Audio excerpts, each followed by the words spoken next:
네, 오늘 저희가 살펴볼 소식은요. SOL의 신입공채 중단 소식입니다. 이게 합격자 발표 정말 코앞에 두고 갑자기 채용 절차가 멈춘 좀 이례적인 상황이잖아요. 네, 맞아요. 이게 참 지원자들 입장에서는 황당했을 것 같은데, 그렇죠. 원래는 상반기에 소매 영업 분야에서 두 자릿수 신입사원을 뽑으려고 했었거든요. 그래서 서류 전형이랑 인적성 검사까지 다 진행을 했는데 네, 다 했는데, 최종 합격자 발표 직전에 그냥 전면 중단합니다. 이렇게 통보를 한 거죠. 와, 정말 당혹스러웠겠네요. 그래서 오늘 저희가 받은 자료들 보면서 도대체 SO일이 왜 이런 결정을 내렸는지, 그 배경에 뭐가 있는지 좀 자세히 들여다보겠습니다. 일단 SO일 쪽 공식 설명은 뭔가요? 표면적으로는 외부 환경이 안 좋아지고 실적이 좀 나빠져서 그래서 이제 부득이하게 신규 채용을 하반기로 미룬다. 이런 입장이에요. 아, 하반기로 미룬다. 실제로 실적이 안 좋긴 한가 보죠. 네, 그건 사실입니다. 자료를 보면 올해 1분기에 벌써 한 215억 원 정도 영업 손실을 기록했어요. 적자로 돌아선 거죠. 215억 손실이면 적자 전환? 이게 근데 시작일 수도 있다는 게 좀 걱정인데요? 맞아요. 보통 정유업계나 2분기가 성수기라고 보는데 그 2분기 전망마저도 지금은 좀 어둡거든요. 아, 성수기인데도요? 네, 증권가에서는 오히려 2분기 영업 손실이 한 849억 원, 이 정도로 더 커질 수도 있다고 보고 있어요. 특히 그 핵심인 정유 부문 수익성이 나빠진 게 주요 원인으로 보입니다. 정유 쪽이 문제군요. 근데 이게 단순히 분기 실적 안 좋은 것, 이것만으로 채용을 딱 중단할 정도인가 싶기도 하고요. 자료 보니까 다른 요인도 있는 것 같던데요? 네, 그 지점을 좀 짚어봐야 합니다. 바로 그 샤인 프로젝트 이야기인데요. 아, 샤인 프로젝트 대규모 투자였죠. 맞습니다. 지난 몇 년간 S51이 정말 사활을 걸고 추진해 온 건데 울산의 초대형 석유화학 단지를 짓는 사업이에요.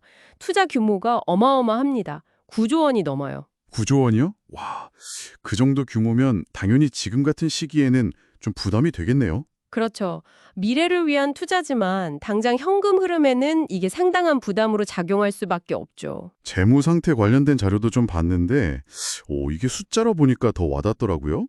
1분기 말 기준으로 가지고 있는 현금성 자산이 한 1조 8,500억 원 정도? 네, 그 정도인데 근데 1년 안에 갚아야 하는 단기 차입금이 무려 3조 2,800억 원이라고 하니까 이게 유동성의 압박이 상당하겠네요. 네, 바로 그겁니다. 단기 실적은 나빠지고 있는데 이런 재무적인 부담까지 딱 겹치니까 아무래도 신규 인력 채용 같은 뭐랄까 당장 급하지 않은 비용 지출부터 일단 멈추자. 이런 결정을 내렸을 가능성이 높아 보입니다. 그렇군요. 그 샤인 프로젝트라는 게 SO일한테는 굉장히 중요한 의미가 있는 거잖아요. 그냥 큰 투자가 아니라 맞습니다. 이게 단순히 규모만 큰 게 아니고요. S-오일의 어떤 사업 구조 자체를 바꾸려는 핵심 전략이었거든요. 기존의 정유 사업 의존도가 너무 높으니까 이걸 좀 낮추고 석유 화학 비중을 현재 12%에서 25%까지 확 늘리겠다. 이런 목표였죠. 비중을 거의 2배 이상 늘리려는 거였군요. 미래를 위한 승부수였는데 타이밍이 좀 안 좋게 된 건가요, 그러면? 공교롭게도 좀 그런 면이 있습니다. 내년 상반기에 이제 완공을 앞두고 있는데 지금 아시다시피 석유화학 쪽 업황이 장기 침체에서 좀처럼 벗어나질 못하고 있잖아요. 네네. 뉴스에서도 계속 안 좋다고 하더라고요.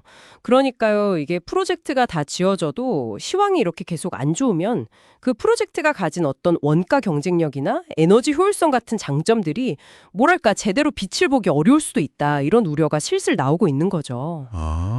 결국 그러면 이번 채용 중단 결정은 단기적인 실적 악화 문제랑 또 그 대규모 투자 때문에 생긴 재무적인 부담, 그리고 또 미래 핵심 사업으로 키우려던 석유화학 쪽의 불확실성, 이 세 가지가 좀 복합적으로 작용한 결과다. 이렇게 봐야겠네요. 네, 정확하게 보셨습니다. 딱 정리를 하자면 1분기 적자 전환하고 2분기 손실 확대될 거라는 그런 현재의 위기 요인이 하나 있고요. 또 다른 하나는 9조 원짜리 샤인 프로젝트 투자로 인한 미래 투자 부담. 이 두 가지 큰 축이 동시에 작용한 결정이라고 할 수 있겠습니다. 참, 이 사례를 보니까 많은 생각이 드네요. 정말 큰 돈 들여서 장기적인 그림을 그리고 투자를 했는데 갑자기 예상치 못한 시장 변화나 이런 재무적인 압박이 닥쳤을 때 기업이 얼마나 어려운 선택에 놓일 수 있는지를 보여주는 것 같아요. 그렇죠. 특히 이제 미래 성장 동력으로 딱 점찍고 밀어붙였는데 그 미래 환경 자체가 예상과 다르게 흘러갈 때 그 위험 부담이랄까요? 그런 걸 느끼게 하죠. 네. 그럼 여기서 우리가 한번 더 생각해 볼 만한 지점이 있는 것 같아요. 이런 상황에서 그러니까 대규모 투자를 진행 중인 기업이 예상치 못한 어려움에 딱 부딪혔을 때 말이죠.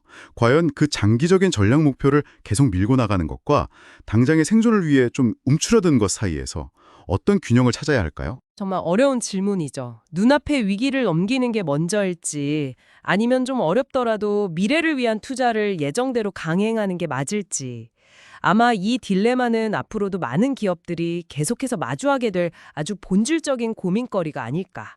네, 그렇게 생각합니다. 기자님, 오늘도 함께 해주셔서 감사합니다. 네, 감사합니다. 다음 에피소드에서 뵙겠습니다.